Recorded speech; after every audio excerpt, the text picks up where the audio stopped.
কৃষ্ণ কৃষ্ণ শুধু শ্রী কৃষ্ণ, কৃষ্ণ বিনা কিছু না।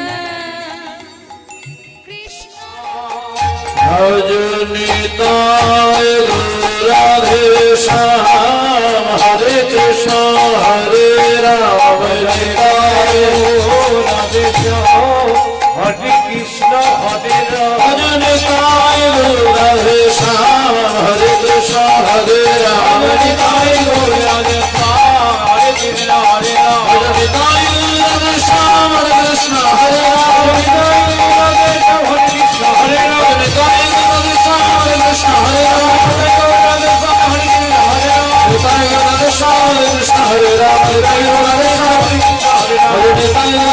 Hare Krishna Hare Rama Hare Krishna Hare Krishna Hare Rama Hare Krishna Hare Krishna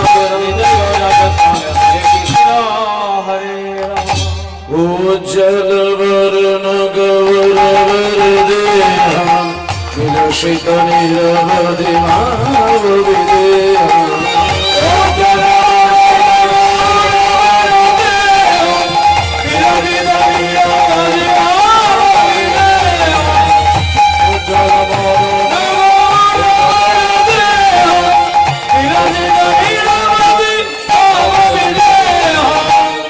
Vibhavana pavana kriyevayale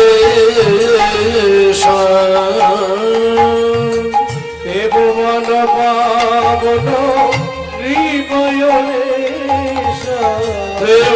kriyevayale Vibhavana pavana kriyevayale Vibhavana pavana kriyevayale Vibhavana pavana kriyevayale Vibhavana pavana kriyevayale Vibhavana pavana kriyevayale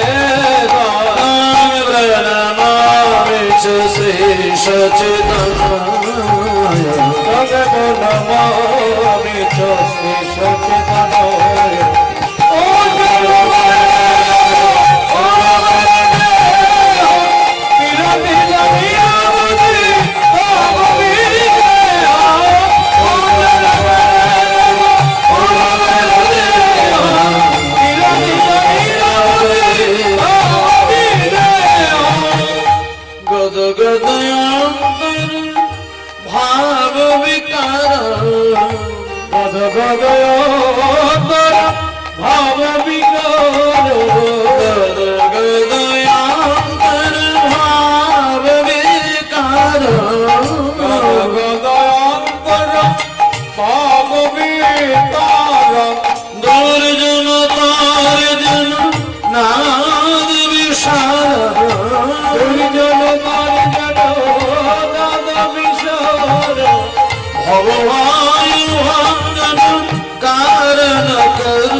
Hind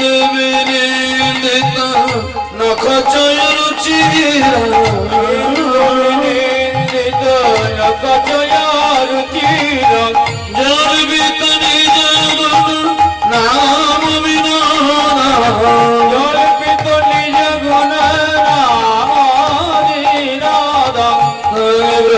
প্রণমামিচ Shri সচেতনয় মনোভাবিচ Shri সচেতনয় প্রণমামিচ Shri সচেতনয় প্রণমামিচ Shri সচেতনয় জয়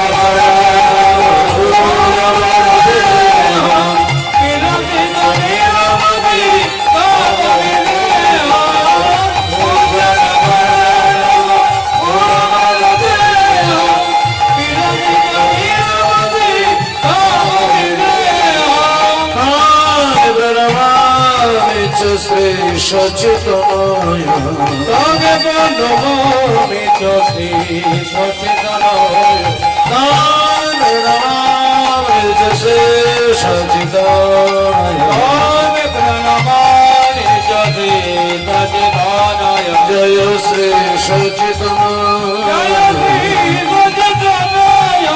শ্রী সচেতনয়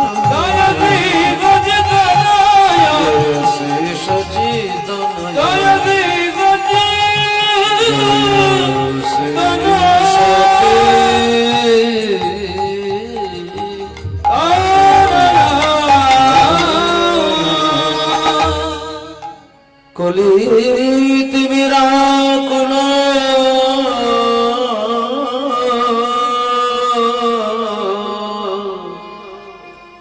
অখিল লোক দেখি অখিল লোক দেখি গোরার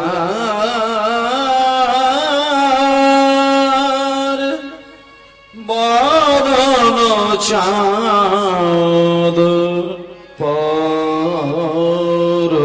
পরকাশ গোরার বদন চাঁদ গোরার বদন গোরার বদন চাঁদ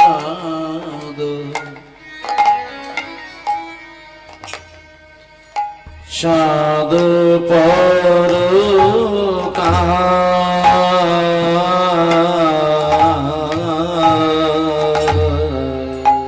গোরার বদন পিতাই গুণ প্রেমানন্দে হরি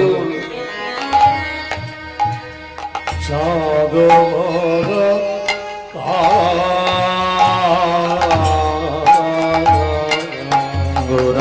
গোরারি বদন চাঁদ চাঁদ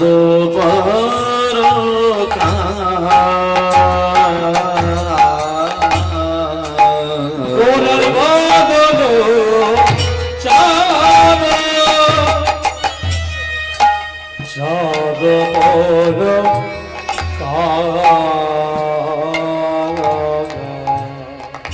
উদয় হলো রে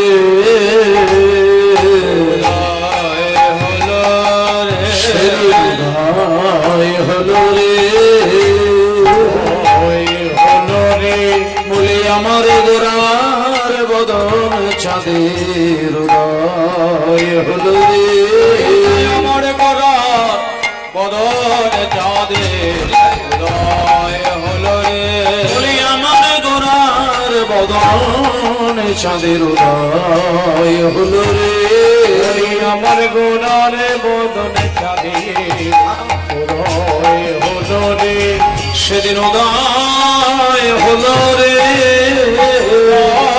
হলো রে সচিগর্ভ সিন্ধু মাঝে চাঁদের উদয় হলো রে সচিগর্ভ সিন্ধু উদয় হলো রে সচিগর্ভ সিন্ধু মাঝে চাঁদের উদয় হলো রে সিন্ধু মাঝে চাঁদের উদয়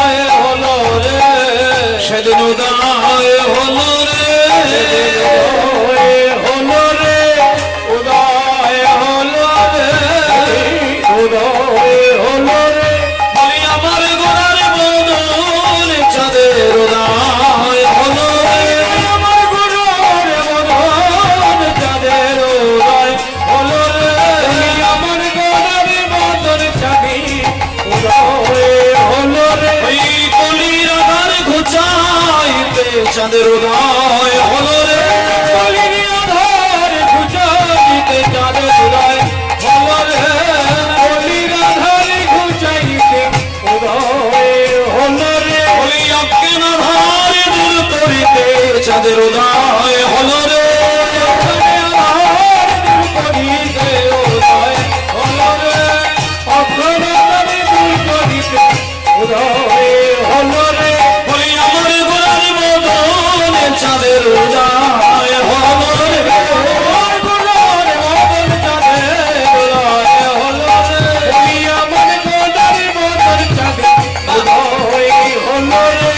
আমার গোলার বদন চাঁদের যাই রে চাঁদের বলি হারি হলো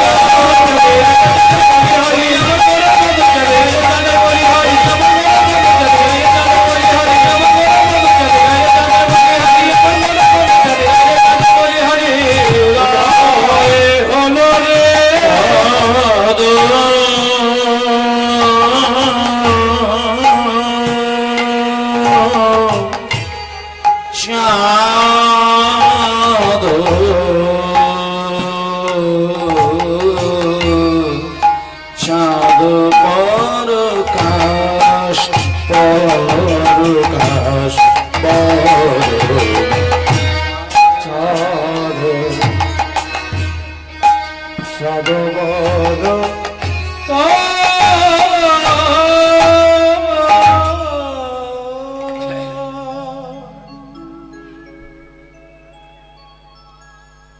আরাধ্য ভগবান ব্রজেশ তনয় স্তধাম বৃন্দাবনম রম্যা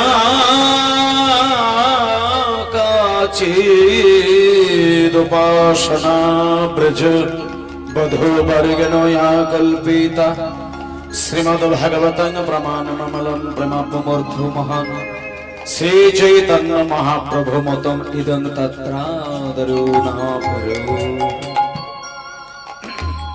জয় নিতাই নিতাই গৌর হরি বল গৌর হরি বল গৌর হরি বল সমবেত সকল গৌর অনুরাগী কৃষ্ণ অনুরাগী সকল ভক্ত বৃন্দের চরণে আমার শত সহস্র কোটি দণ্ডবত প্রণাম। আজকে শ্রীমান মহাপ্রভু তার অশেষ করুণার একটা শ্রীক্ষেত্র, কারণ এই হরিনাম অমৃত আস্বাদনের যে একটা ক্ষেত্র যেটা তৈরি করা হয়েছে আজকে, এটা নিছক একটা অনুষ্ঠান তো বলা যাবে না। আমরা বিশ্বের যে কোনো গান বাজনাকে মঞ্চ সাজিয়ে স্টেজ তৈরি করে সেইখানে অডিয়েন্সদের ডেকে, ভক্তদের ডেকে, শ্রোতাদের ডেকে আমরা গান বাজনা তৈরি করি, কিন্তু বিভিন্ন গান বাজনার মঞ্চ বা স্টেজ প্ল্যাটফর্ম আর হরিনামের প্ল্যাটফর্ম দুটো জায়গা কিন্তু আকাশ পাতাল তফাৎ হয়ে যায়।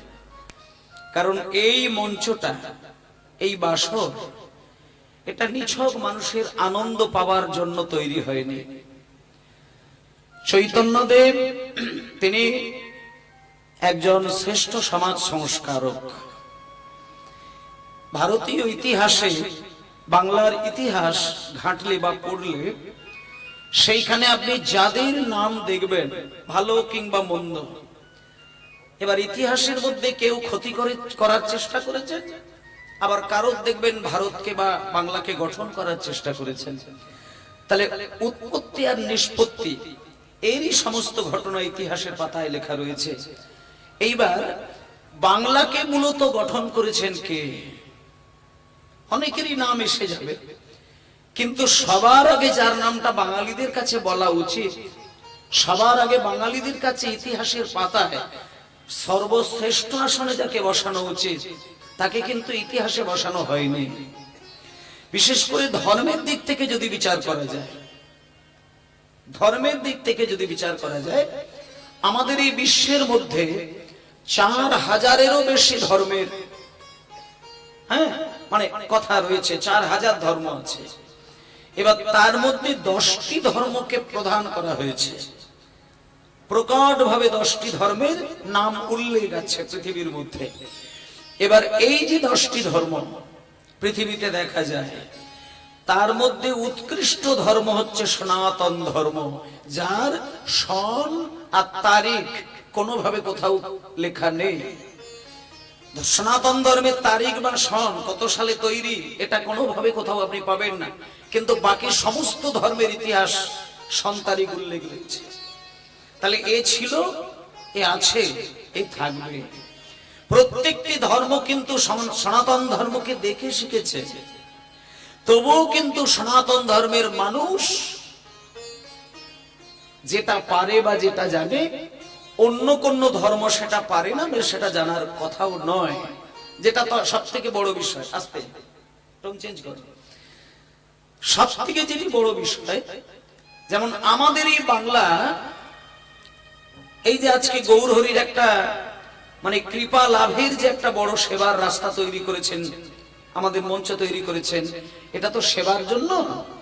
কীর্তন গান মানে 3 ঘন্টা পালা শুনবো, আর বাড়িতে গিয়ে একটু মনে চিন্তা করবো যে পালাটা শুনলাম ভালো কি মন্দ, এটার জন্য কিন্তু কীর্তন আসর নয়। কারণ আপনি সারা জীবন ধরে লীলা শোনেন বা পালা শোনেন, যাই শোনেন না কেন, এটা আপনার সবই কিন্তু মুখস্থ। কারণ বৈষ্ণব পদকর্তাগণ যা লিখে গেছে, সেটা আপনি যদি কীর্তন না শুনে যদি আপনি বইটা পড়ে পড়ে পদাবলীগুলো দেখেন, সেইখানেও কিন্তু আপনি লীলাটাকে দেখতে পাবেন। তবুও কিন্তু ওই বই পড়ে লীলা দর্শন আর কীর্তন আসরে যোগ মায়াকে স্মরণ করে, চৈতন্য দেবকে আহ্বান করে, কীর্তনিয়াদেরকে নিয়ে সেইখানে ভাবের মধ্য দিয়ে কীর্তন সেবা, এটা কিন্তু এক জিনিস নয়। আর আজকালকার দিনে যেটা সব থেকে ধ্বংসের পথে চলে গিয়েছেন, সনাতন ধর্মের এই মুহূর্তে সব থেকে উন্নত মানের সেবার রাস্তা হচ্ছে কীর্তন গান। মানে কীর্তনের মতো এত সহজ করে ভগবানকে পাবার যে রাস্তা, এটা অন্য কোন জায়গাতে আর নেই। আপনি সত্য যুগে যদি জন্ম নিতেন, সেইখানে ভগবানকে পাবার জন্য যে কঠিন রাস্তা, সেটা শুধু আমাদের শুনলেই আমাদের মাথা ঘুরে যাবে। আর ত্রেতা যুগে ভগবান পাবার যে পন্থা, সেটাও আমাদের শুনলে মাথা ঘুরবে। দাপর যুগে তো সেটাও কঠিন বিষয়। একমাত্র কলিযুগ, যেখানে চৈতন্য মহাপ্রভু সহজ সরল করে ভগবানকে পাবার একটা রাস্তা তৈরি করে দিয়েছেন। তিনি বলেছেন যে তোমরা সংসারী মানুষ, সব থেকে বড় কথা হচ্ছে তোমরা মায়াবদ্ধ প্রাণী, তোমরা মায়া জালে জর্জরিত হয়ে সংসার আর অর্থকে বেশি ভালোবাসো। এবার চৈতন্যদেব কিন্তু অর্থকে ছেড়ে দেওয়ার কথা বলেননি, সংসারকে নষ্ট করে দেবার কথা বলেননি। তিনি একটা দিকে বারবার লক্ষ্য করিয়েছেন যে তুমি সংসারী মানুষ, সংসারকে একটু যত্ন করে লক্ষ্য করবে, সচেতন হয়ে সংসারের দিকটা লক্ষ্য করবে। কারণ সংসারী মানুষ সংসারে যদি কোনো গোলযোগ রেখে দেয়, কোনো ত্রুটি রেখে দেয়, আমি একটা জিনিস বলতে পারি, কারোর সংসারে যদি গোলযোগ থাকে, ত্রুটি থাকে, তার নিজের হাতে তৈরি করা যদি কোনো ভুল আচরণে আগাতে পারেন না। একটা সংসারী মানুষ মানুষকে ধর্মমুখী করে তুলতে পারে সংসার। সন্ন্যাসীদের জীবনটা আলাদা বিষয়, কিন্তু তুমি যেহেতু অগ্নিসাক্ষী করে একটা মেয়েকে তোমার জীবনে জড়িয়েছ স্ত্রীর মর্যাদা দিয়ে, তাই স্ত্রীর প্রতি তোমার যতটুকু কর্তব্য, তার পুঙ্খানুপুঙ্খ কর্তব্য যদি তুমি পালন করো, ওইখানেই তোমার ধর্ম পালন হলো। কারণ সংসারে পরাভক্তি, সংসারে পরিপূর্ণ শান্তি যে মানুষের আছে, তাকে কঠিন করে ধর্ম পালন করতে লাগে না। সেই মানুষটা যখন ধূপকাঠি জ্বালাতে যাবে ভগবানের চরণে, খুব সহজেই ভগবানের কথা বলতে গিয়ে তার নয়ন বিগলিত হবে। নিতাই গৌর হরি বল। কিন্তু যে ব্যক্তি সংসার ভালোবাসে না, নিছক কামনা বাসনা চরিতার্থ করার জন্য সংসার তৈরি করেন, অর্থ উপার্জনের লোভে সংসার তৈরি করেন, সংসারকে গুরুত্ব দেয় না, সেই ব্যক্তি যতই জপের মালায় নাম করুক, যতই তুলসী মালা গলায় পরিধান করুক, যতই সারা জীবন হরিনাম করুক বা হরিনাম শুনুক, সে 1000 বার ভগবানের কাছে বসে নাম করতে যাবে, কিন্তু ভগবানের নামে তার কোনোদিন মন বসবে না। তাই জন্য একটা জিনিস সবসময় চিন্তা করতে হবে শ্রী চৈতন্য মহাপ্রভু তিনি একটি বিবাহ করেননি, তিনি দুইটি বিবাহ করেছিলেন এবং দুটো বিবাহকে তিনি সমানভাবে মর্যাদা দিয়েছিলেন। আজকে মনে করুন মায়েরা, প্রথম স্ত্রীর নাম ছিল লক্ষ্মীপ্রিয়া দেবী, আর দ্বিতীয় বিবাহ যাকে তিনি করেছিলেন তার নাম হলো বিষ্ণুপ্রিয়া দেবী। লক্ষ্মীপ্রিয়া দেবীকে বিবাহ করে নিমাই তার স্ত্রীকে তার মা শচী দেবীর সম্পূর্ণ দায়িত্বে রেখে দিয়ে তিনি চলে গিয়েছিলেন বাংলাদেশে নিজের বাবার কোল খুশি করার জন্য, মন খুশি করার জন্য। নিমাইয়ের দাদু হচ্ছে উপেন্দ্রনাথ মিশ্র। সেই উপেন্দ্রনাথ মিশ্র ছোট্ট নিমাইকে দেখেছিলেন। মাঝখানে অনেকগুলো বছর নাতির আদর খাওয়া হয়নি। মায়েরা, এখানে যারা দাদু ঠাম্মা আছেন তারা একটু উপলব্ধি করে দেখবেন, পেটের ছেলেকে যত না ভালোবাসেন, সেই ছেলের দেহ থেকে সৃষ্টি নাতি নাতনির প্রতি দাদু ঠাম্মার টান দেখবেন অনেক গুণ বেশি। তাহলে নিজের ছেলের থেকে নাতির প্রতি টান বেশি আছে সবার, মানুষ মাত্র সকলেরই। তা ঠিক তেমনি চৈতন্য দেবের যিনি দাদু ছিলেন উপেন্দ্রনাথ মিশ্র, মাঝখানে তিনি অনেক দিন নিমাইকে দেখেননি। তাই বাংলাদেশ থেকে খবর পাঠিয়েছিলেন নিমাইকে যে আমার কাছে এসে যেন কয়েকটা দিন দেখা দিয়ে যায়। তখন জগন্নাথ মিশ্র নিমাইকে বলেছিল, নিমাই, পূর্ববঙ্গ থেকে তোমার ঠাকুর দাদা দেখার জন্য খুব পাগল হয়ে কাঁদছে, তুমি একটু কটা দিনের জন্য তোমার দাদুকে দেখিয়ে এসে তাকে আনন্দ দিয়ে চলে এসো। এবার দাদুর কথা যখনই নাতি শুনেছে, তখন নিমাই তার প্রথম স্ত্রী লক্ষ্মীপ্রিয়া দেবীকে কটা দিনের জন্য শচী মায়ের দায়িত্ব রেখে দিয়ে চলে গেছিলেন। আর নিমাইয়ের মতন একটা ছেলেকে এক নিমেষে রাখা যায় না, যে পুরুষটাকে একটা পলক যাকে না দেখে থাকতে পারে না লক্ষ্মীপ্রিয়া দেবী, সেই লক্ষ্মীপ্রিয়া দেবী নিমাইকে কয়েকটা মাস রাখবে কি করে? নিমাইয়ের মতন মানুষকে মারার চক্রান্ত করার জন্য কতবার শচী মায়ের ঘর ঘেরাও করেছিলেন। শোনেন কথাগুলো, শোনেন। আমরা জানি নিমাই শুধু হরি হরি বলে কাঁদতেন তা নয়, নিমাইয়ের মতন দুষ্টু ছেলে পৃথিবীতে দ্বিতীয় দেখতে পাবেন না। আর নিমাইয়ের মতো যুক্তিবাদী মানুষ এ বিশ্বে কেউ হয় না, আবার নিমাইয়ের মতন বড় ভক্ত এ বিশ্বে কেউ হয় না। নিমাই হচ্ছে পরিপূর্ণ ভক্তি মেশানো কড়া কড়া যুক্তি, যা আচ্ছা পণ্ডিতগণ নিমাইকে দেখলে পরে 100 ফুট দূর দিয়ে ঘুরে যেতেন। নিমাইয়ের একটা প্রশ্নের উত্তর দিতে গেলে 80-90 বছরের মহাপণ্ডিত পর্যন্ত তাদের ভাষা বন্ধ হয়ে যেত ছোট্ট নিমাইয়ের কথা শুনলে। সেই নিমাই নদিয়ার নবদ্বীপের হাজার মানুষকে জ্বালিয়েছেন যখন নিমাইয়ের বয়স 12 বছর, 10 বছর, 8 বছর বয়স। শোনেন মা, মাঝে মাঝে কোথায় আলু বেগুন ভাজছে গো, কড়াই জল ঢালতে বলুন, হরি বল। তেলের গন্ধ আসছে আর গলার মধ্যে সরসর করছে। জয় নিতাই। শুকনো লঙ্কা ফোড়ন দিচ্ছে। নিতাই গৌর হরি বল, নিতাই গৌর হরি বল, গৌর হরি বল, গৌর হরি বল। জয় নিতাই।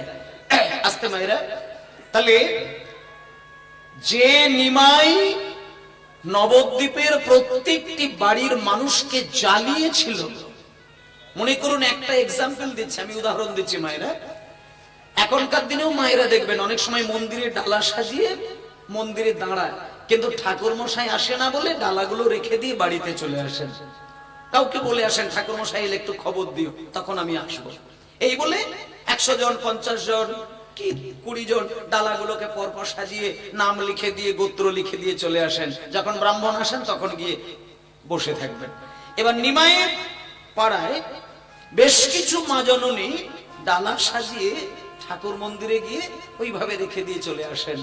আর নিমাই এত দুষ্টু ছেলে ছিল যে ঠাকুর ঘরে লুকিয়ে লুকিয়ে ঢুকে সকলের ডালার সমস্ত নৈবেদ্যকে এক জায়গায় মাখিয়ে মুখিয়ে সাজিয়ে সমস্ত প্লেটকে ছড়িয়ে দিয়ে নিমাই লুকিয়ে ঘরে চলে আসতেন। এটা একদিন ঘটে তা না, প্রায় দিন এগুলো ঘটিয়ে যায়। আর নিমাইকে ধরেও ফেলে, বুঝতেও পারে কিন্তু ধরতে পারে না। একদিন নিমাইকে মারার জন্য পাড়ার বেশ কিছু মা জননী হাতে লাঠি নিয়ে অভিযোগ নিয়ে সচিমায়ের কাছে গেছেন, নিমাইকে মারবে, শাসন করবে। এবার সচিমায়ের কাছে গিয়ে যখন নিমাইয়ের সম্পর্কে নালিশ জানাচ্ছে, তখন পিছন থেকে ছোট্ট নিমাই গুটি গুটি পায়ে নিমাইয়ের মায়ের পিছন দিকে আঁচলটা ধরে আর নিমাইয়ের মায়ের পাশ দিয়ে মাথাটা সরিয়ে দেখতে গেল, দেখলো নিমাইয়ের দু চোখ ভরা জল। এখন ওই যে পাড়ার লোকে মারবে, নিমাই বুকে ব্যথা পেয়েছে, তখন চোখ ছলছল করছে, চোখ থেকে বিন্দু বিন্দু জল গড়িয়ে যাচ্ছে। মায়ের পিছন দিক দিয়ে লুকিয়ে দেখতে গেল, আর সেই যে নিমাইয়ের বদন ভরা জল, এটা যেই ওই মা জননীগণ দেখলেন যারা মারার জন্য দাঁড়িয়েছিলেন, নিমাইয়ের চোখ থেকে ভেজা ভেজা নয়ন যখন দেখতে পায় কেউ, মারা তো দূরের কথা, তার নিজের সংসার পর্যন্ত ভুলে গিয়ে নিমাইকে বুকে জড়িয়ে ধরেন, লাঠি ফেলে দিয়ে নিমাইকে বুকে জড়িয়ে ধরে। যে নিমাইকে দেখে সে তার সব থেকে আপন জিনিসকে পর্যন্ত ছেড়ে দিয়ে নিমাইকে তার আপন জায়গায় স্থান দেয়। সেই নিমাই আজকে তার সুন্দর স্ত্রী লক্ষ্মীপ্রিয়া দেবীকে ছেড়ে দিয়ে চলে গেছিলেন দাদুর মন খুশি করার জন্য। এবার ওই যে দাদু উপেন্দ্রনাথ মিশ্র, যাকে দেখা দেওয়ার জন্য নিমাই নদিয়া ছেড়ে চলে গেলেন, বলুন মায়েরা, কোন দাদু যদি তার সোনার টুকরো নাতিকে কোলে পায়, সে কি আর ছাড়তে চায়? উপেন্দ্রনাথ মিশ্র নিমাইকে দেখে বেশ কয়েকটা মাস হলো আর ছাড়েনি।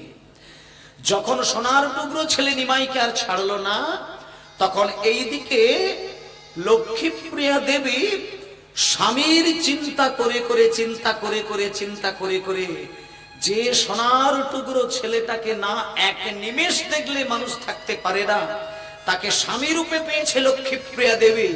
একটা দিন, দুটো দিন, তিনটে দিন করে করে যখন কয়েকটা মাস কেটে যায়, তখন ওই নিমাইয়ের তীব্র বিরহে শুকিয়ে শুকিয়ে লক্ষ্মীপ্রিয়া দেবী প্রাণ হারায়। লোকে বলে নিমাইয়ের স্ত্রী সর্পদংশনে মৃত্যুবরণ করেছেন। সর্পদংশন মানে এখানে ওই জাগতিক ওই ফোনা তোলা সাপ না, এখানে লক্ষ্মীপ্রিয়া দেবী যে মরেছে সেটা নিমাইয়ের বিরহরূপী সর্পদংশনে মারা গিয়েছিলেন। যখন নিমাই বাড়িতে আসলো, নিমাই যখন মুখে হরি বলে, জিভে হরি নাম করে, বাহু দুটি উপরে তুলে, নিমাইয়ের আর কোনো জ্ঞান থাকে না। শুধু জগতের মানুষকে শান্তি দেবে বলে, জগতের মানুষের কল্যাণ করবে বলে, জগতের মানুষকে উদ্ধার করবে বলে নিমাইয়ের জন্ম নেওয়া, সে সংসার সুখের জন্য জন্মগ্রহণ করেননি। তাই নিমাই যতদিন হরিনাম করে, যখনই হরিনাম করতে যায়, নিমাই তার মাকে কিন্তু কেঁদে কেঁদে, প্রত্যেকটা দিনের রুটিন ছিল নিমাইয়ের।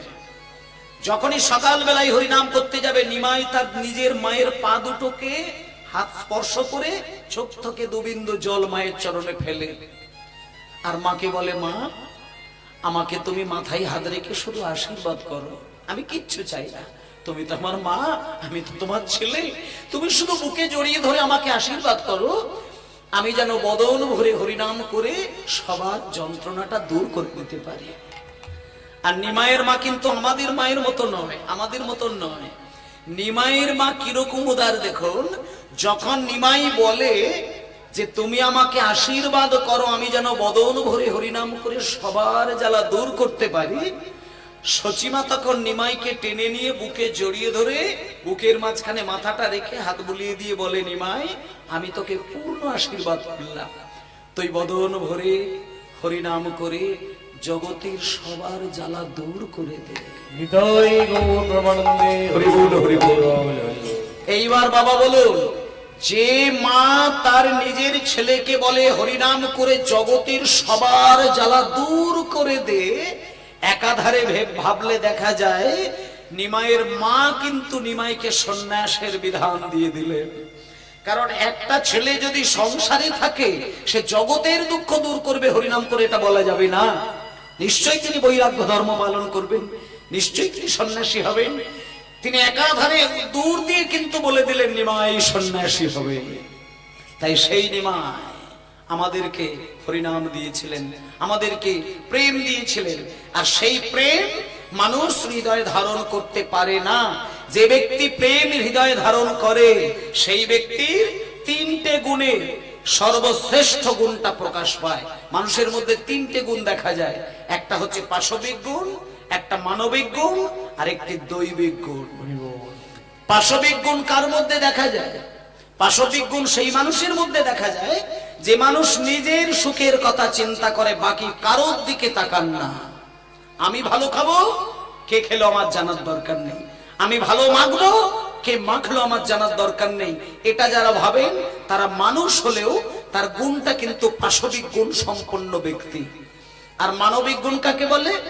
মানবিক গুণ তার মধ্যে দেখা যায় যে নিজে ভালো থাকতে চায় আর সবাইকে ভালো রাখতেও চায়, নিজের দায়িত্বও নিতে জানে আর অন্যের দায়িত্বও নিতে শেখে, জানে, পালন করে, তাকে বলে মানবিক গুণ।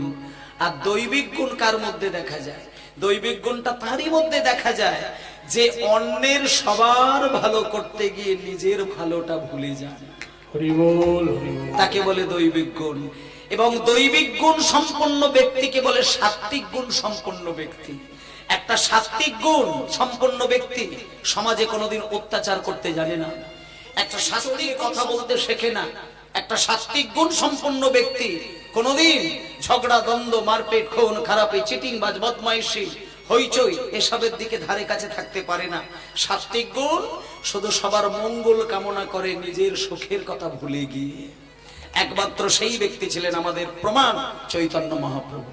চৈতন্যদেব নিজের কথা মনে করেন না, বাঙালিদেরকে সোনা দিয়ে মোড়ানোর জন্য যাকে দেখেছেন তাকেই ডেকে ডেকে বলেছেন, হরি প্রেম নেবে আয়,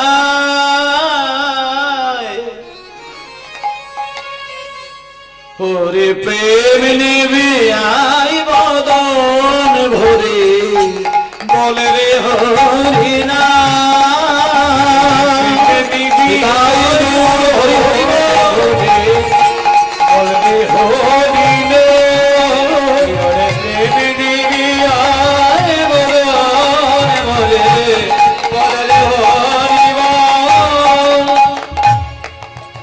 এই প্রেমে ছিল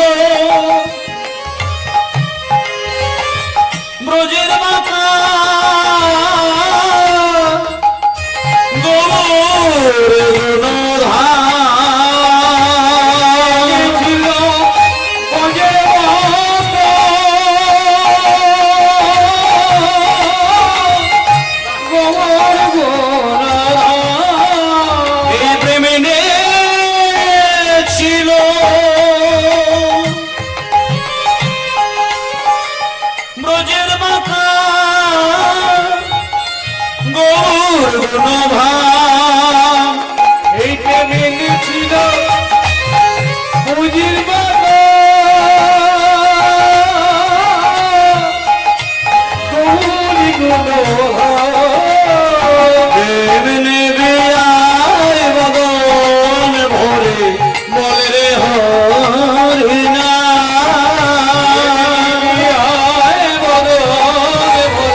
প্রেম।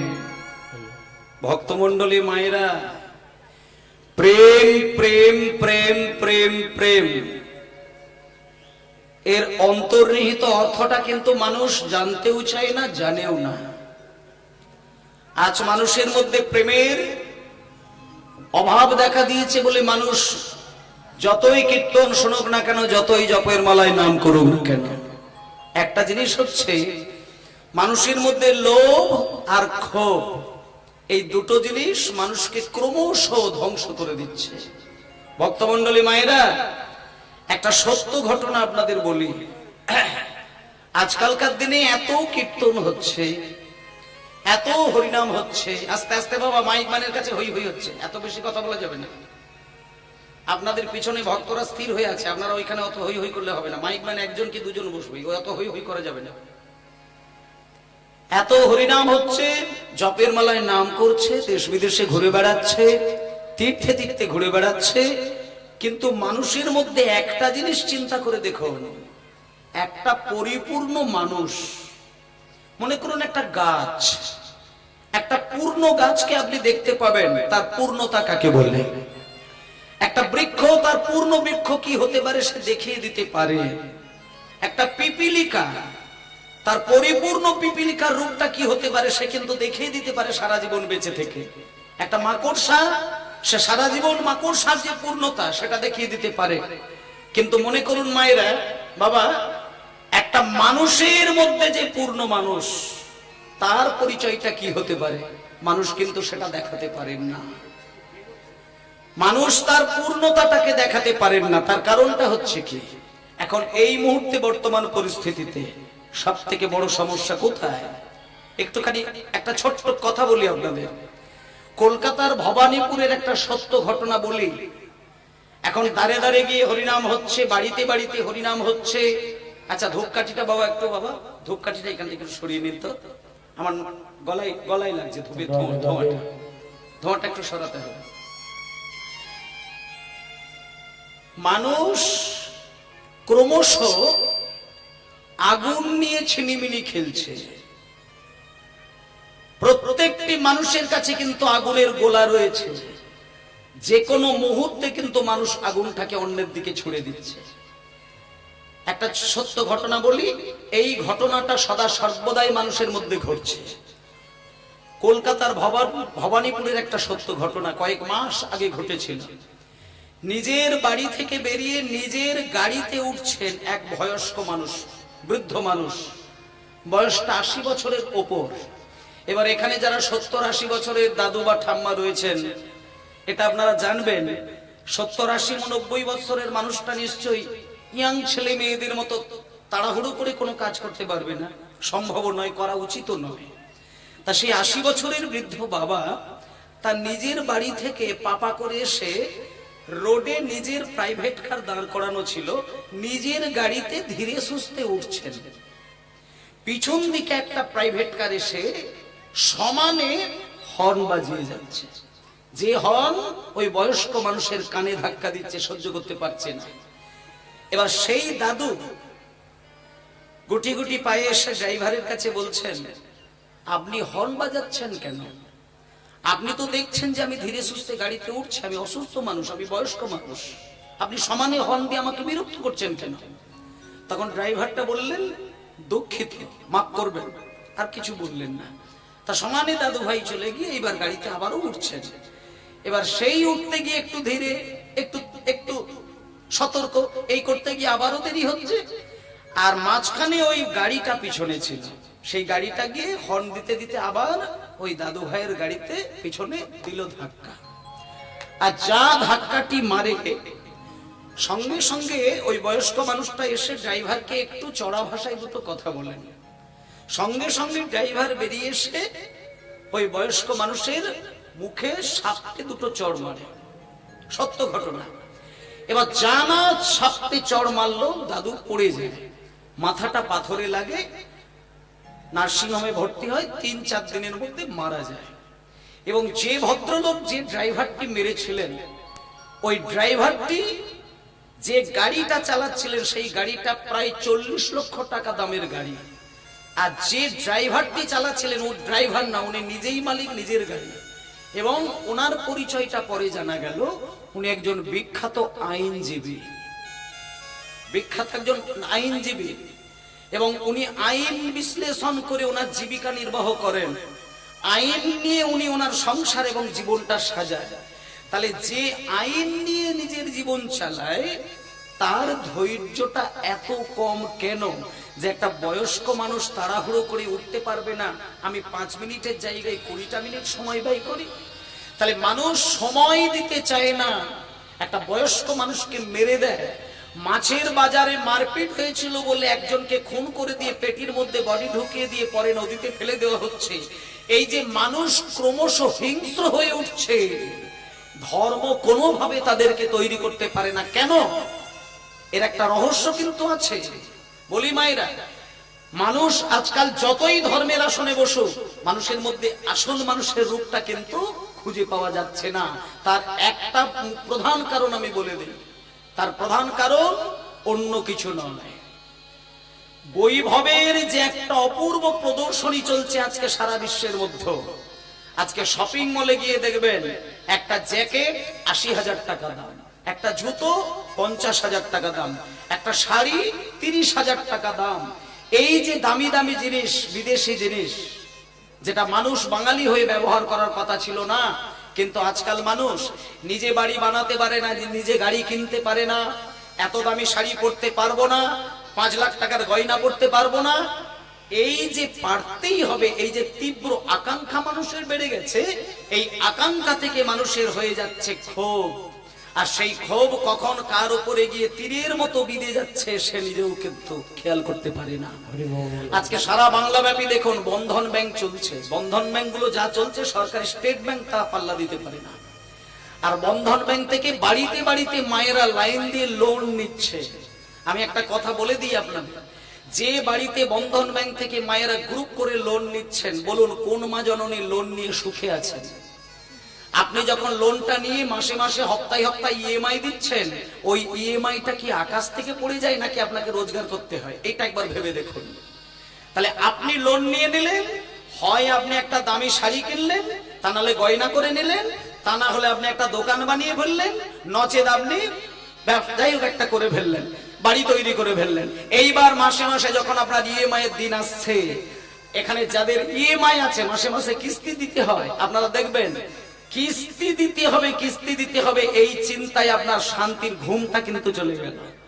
তাহলে আপনি যে একটা মানুষ, আপনার যে একটা শান্তি থাকার কথা ছিল, সেটা কিন্তু আপনার তৈরি করা বাসনাটাকে পূরণ করার জন্য আপনার নিজস্ব শান্তিটাকে আপনি প্রথমত আপনি ধ্বংস করেছেন। তাহলে এবার ওই শান্তি আপনি হারিয়েছেন, আপনার ভেতরে একটা তীব্র যন্ত্রণা তৈরি হচ্ছে। সেই যন্ত্রণা কখন কোন মানুষের উপরে আপনি গোলা ছুঁড়ে দিচ্ছেন, আপনার নিজের জ্ঞানটা পর্যন্ত আপনি হারিয়ে ফেলছেন। তাহলে আপনার লোভ আর আপনার ক্ষোভ আপনাকে মানুষ থেকে অমানুষের মধ্যে দাঁড় করিয়ে দিয়েছেন।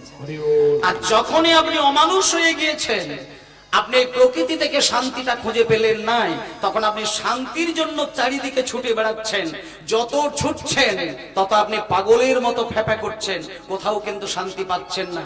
তাতে করে আপনার কি হচ্ছে, একসময় নিজের জীবনটা আপনি রসাতলে পৌঁছে দিচ্ছেন।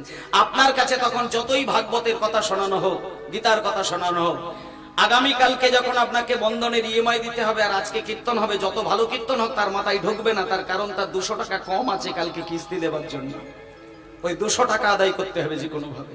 তাই জন্য একটা কথা বলে দিই মায়েরা, যতটুকু আপনি শক্তি অর্জন করেছেন, এখানে যত বাবা মা আছে, ভাই বোন আছেন, প্রত্যেককে বলে দিচ্ছি, প্রত্যেকটি মানুষ তার নিজের মনের আর দেহের একটা শক্তি ঈশ্বরের কাছ থেকে নিয়ে কিন্তু জন্ম নিয়েছেন। সেই শক্তি থেকে আপনি কতটুকু প্রতিষ্ঠিত হবেন সেটা আপনার শক্তির বাইরে হবে না। আর আপনার শক্তির বেশি যদি আপনি নিজেকে প্রতিষ্ঠিত বানাতে চান, আপনি নিজের জীবনে আপনি আগুন ধরিয়ে দেবেন, সেই আগুনে নিজেও জ্বলবেন আর সমাজের প্রত্যেকটা মানুষকেও জ্বালাবেন। একমাত্র ধর্ম, নিতাই গৌর হরি বল, হরি বল। একমাত্র ধর্ম মানুষকে এই শিক্ষাটা দিতে পারে যে তুমি গীতা ভাগবত, এই জন্য দেখুন স্বামী বিবেকানন্দ একটা কথা বলেছিলেন, গীতা পাঠ করতে হবে না, গীতা পড়িস না, ফুটবল খেল, তোদের শরীর শক্ত হবে। আরে ভাই, গীতা পাঠ করে কি হবে?